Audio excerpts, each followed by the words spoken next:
Terima kasih telah mengklik video ini. Apa kabarnya kawan-kawan sekalian? Pada kesempatan kali ini channel App Korib 28 berkolaborasi dengan Mata Najwa serta channel Kemenhan RI ya. Dalam hal ini kita akan melihat kegiatan Pak Prabowo Subianto, kapasitas beliau sebagai Menteri Pertahanan Republik Indonesia dalam pertemuan Shangri-La Dialogues ya di Singapura ya. Itu kita akan coba melihat kira-kira ide gagasan apa atau apa saja yang akan dilaksanakan oleh Pak Prabowo Subianto sebagai presiden nantinya begitu sudah dilantik bulan Oktober. Kita ikuti berita. 4 bulan menjelang pelantikan, Presiden terpilih Prabowo Subianto bersiap dengan transisi pemerintahan, termasuk merespon berbagai isu dan peristiwa internasional. Ya, salah satu langkahnya hadir dan berpidato di perhelatan Shangri-La Dialogue 2024. Ini adalah forum internasional yang mengundang para pemimpin negara dan pemangku kepentingan membahas isu-isu pertahanan dan keamanan global. Mata Najwa melihat lebih dekat Shangri-La Dialogue di Singapura. Halo Bapak, apa kabar baik? Bapak sehat-sehat? Thank you. Thank you for your masukan ya. Thank you Bapak. Ya, pertemuan Prabowo Subianto bertemu beberapa menteri pertahanan negara lain membahas kerjasama antar kedua negara dalam bidang keamanan dan pertahanan. Salah satunya dengan Menteri Pertahanan Amerika Serikat, Lloyd James Austin III. Bicara soal isu dunia, Amerika Serikat memang terus jadi sorotan. Apalagi pada hari yang sama, Amerika secara resmi melayangkan proposal gencatan senjata antar Israel dan Hamas. Sekretari Defense Austin. Ya, bilateral lah hubungan kita, kerjasama dan sebagainya. Mention juga proposal Amerika. Ya kita bahas. Ya kita lihat berita dari BBC katanya orang-orang Hamas Hamas ya. Tidak ada responnya. Di sela acara saya bertemu Presiden Timor Leste Ramos Horta yang juga hendak menyaksikan pidato Prabowo. Thank you for taking the time to come to Singapore. Of course. You will talk later. Inshallah, Pak. We're very happy. You get to meet the president-elect. Yeah, I know. We have been at a lot of things. Very, very charming. Yeah, not only that, I had to wait for the Did you know him personally before? No, wait. But, Ramos Horta ini very good friends. Presiden Timor Leste ya, Timor Leste. I try to see a way different. I say, respecting the agenda of the Sebelumnya, Prabowo dan Ramos Horta duduk satu meja dan makan malam bersama di pembukaan forum internasional ini. We believe by Pak Prabowo pidatonya. engagement, by respect, by communication, by negotiation, we can solve many of these problems. For many years, I was involved in the East Timor conflict. Now, can anybody imagine that I will sit on the same table with President Ramos Horta? Can you imagine, maybe there's a photograph or a video last night, we were hugging each other, we were walking hand in hand, and he has invited me to East Timor. I'm thinking about it.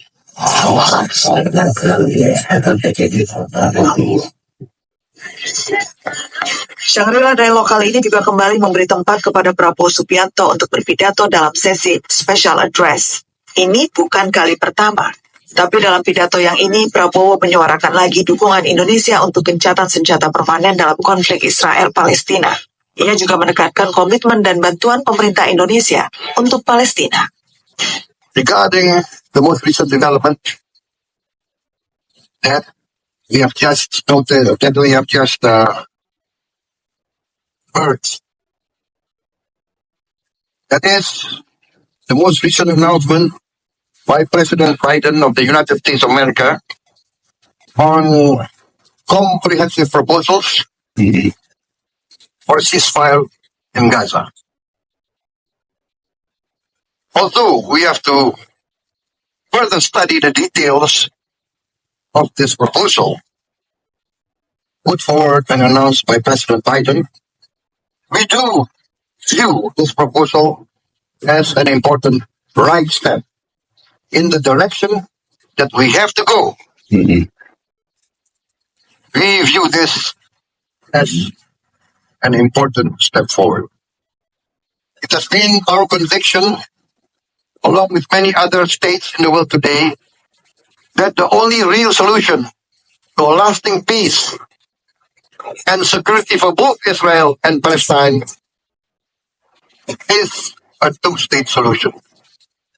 In the meantime, we are prepared to do whatever we can to provide humanitarian assistance as well as when needed and when requested by the United Nations, we are prepared to contribute significant peacekeeping forces to maintain and monitor this prospective ceasefire, as well as providing protection and security to all parties, to all sides. We are also prepared to immediately send medical personnel to operate field hospital in Gaza with the consent and agreement of all sides. President Joko Widodo has instructed me to announce that we are ready to evacuate, to receive, and to treat with medical care Ya. up to 1,000 patients in the immediate future. Congratulations on this Pak. Congratulations on this case. Gak tahu itu keras tapi juga tegas ya. Ya, Bapak menekankan pentingnya permanent solution hanya dengan two-state solution, tidak ada yang lain. Jadi Bapak, kita optimis dengan permanent ceasefire yang diajukan Amerika ini, Pak. Ya, kita berharap dan kita harus mendorong ke arah situ. Dan kita siap, tadi Bapak bilang sampai menampung 1.000 pasien, kemudian peacekeeping force yang jumlahnya signifikan, fleet hospital dan sebagainya. Kalau kita ikuti kawan-kawan sudah ada gambaran ya arah daripada pemerintahan yang akan datang itu, terutama kebijakan luar negeri tentang keamanan khususnya konflik antara Israel dengan Palestina di Gaza, bahwa Indonesia kira-kira yang akan dilaksanakan Indonesia akan mendukung proposalnya Amerika Serikat, yaitu kebijakan atau proposal dua negara. Proposal itu mengakui kemerdekaan nantinya ya, ada negara Israel dan ada negara Palestina, itu maksudnya. Dan Indonesia siap dengan pasukan perdamaian di bawah bendera PBB yang dengan jumlah pasukan yang signifikan dibilang oleh Pak Prabowo tadi itu tadi ya. Kemudian juga siap menampung 1.000 pasien untuk dirawat oleh tenaga medis Indonesia. Itu yang di komitmen beliau. Ini kira-kira gambarannya. Kita sebagai rakyat Indonesia sudah tahu arahnya ke sana nanti ya. Tapi ini semua harus di bawah bendera PBB. Kita lanjutkan ya informasi berikutnya. Instruksi Pak Jokowi. Tadi Bapak bilang di awal, biasanya pertemuan-pertemuan seperti ini orang tidak jujur gitu Pak ya. Biasanya lebih banyak basa-basi. Sampai it's not your style. Ya, kenapa? Dia undang saya ke sini ya saya mau bicara padanya ya. Dan Bapak ingatkan juga tahun lalu pun sudah sempat bicara soal Ukraina proposal. Dan belum ada yang pernah belum.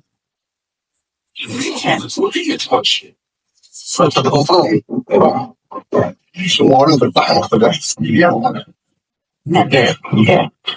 Dan nanti malam kan akan ketemu Presiden Ukraina, itu juga yang Bapak akan ingatkan. Direncanakan demikian. Prabowo sebelumnya sempat menarik perhatian dunia ketika menyampaikan pidato pada Shangri-La Dialogue Juni 2023 lalu. Proposalnya untuk perdamaian Rusia-Ukraina menjadi sorotan pro kontra banyak pihak ketika itu. Let us not here put blame on any side. There are always two versions to any conflict. Both sides feel strongly their righteousness. But for the security of the world, for the safety of the innocent, we have to achieve cessation of hostilities as soon as possible. Dan kali ini Presiden Ukraina Volodymyr Zelensky meminta bertemu langsung dan berdialog dengan Prabowo Subianto. Pertemuan yang awalnya dijadwalkan hanya 30 menit, akhirnya berlangsung sekitar 1,5 jam.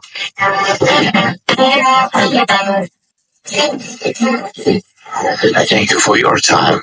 I know that you had a lot of plans, and thank you so much that you found the opportunity to speak with me at the meet. Again, I remember the phone with you, and right now, again, my congratulations with your amazing elections. Memang beliau minta khusus ketemu kita, ketemu Indonesia dan ketemu saya. Beliau mengundang saya ke Geneva,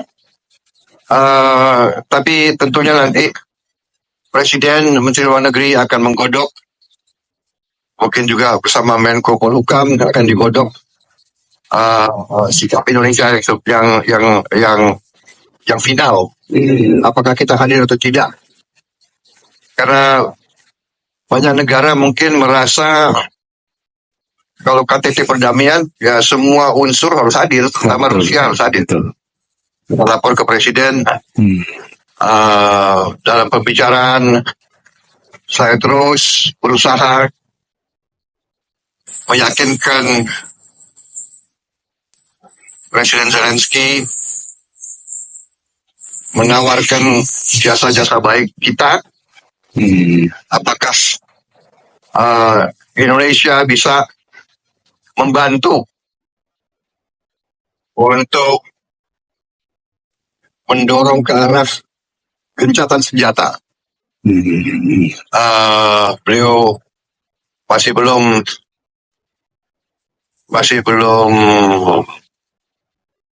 setuju dengan usul-usul kami, tapi kami terus akan berusaha terus. Meski belum resmi dilantik sebagai presiden negeri ini, tapi kiprah Prabowo Subianto patut diikuti dan dikawal sejak dini, termasuk untuk bidang yang familiar baginya, tahanan dan hubungan internasional. Ini bidang yang rundam sekaligus vital, apalagi di tengah situasi global yang kini diliputi. Iya, benar sekali kawan-kawan ya. Tadi juga ada pertemuan antara Pak Prabowo ya dengan Presiden Ukraina Zelensky ya. Beliau mengundang Pak Prabowo ke Jenewa ya untuk dalam rangka mungkin pembahasan perdamaian ya. Tapi Pak Prabowo bilang ya namanya untuk berdamai itu segala pihak itu semua pihak harus hadir, terutama Rusia dia bilang gitu ya. Ya harus hadir, kalau tidak hadir ya bagaimana mau mendamaikan gitu kan. Ya betul ya. Jadi kita berharap memang ini Indonesia akan menjadi salah satu negara yang diperhitungkan dalam percaturan internasional ke depannya itu ya. Itu mungkin kawan-kawan gambaran ya, kita sudah tahu kira-kira apa yang akan dikerjakan oleh Pak Prabowo Subianto begitu nanti beliau dilantik, terutama tentang isu-isu pertahanan internasional, keamanan ya, pertahanan keamanan internasional ya. Jadi kita sudah ada kira-kira pemikiran kita arahnya di mana. Kawan-kawan sekalian, cukup sekian dulu pertemuan kita pada kesempatan kali ini ya. Kita akan berjumpa kembali dengan berita-berita yang menarik. Terima kasih atas perhatian dan selalu dukung ya channel Ekorip 28. Salam aspirasi.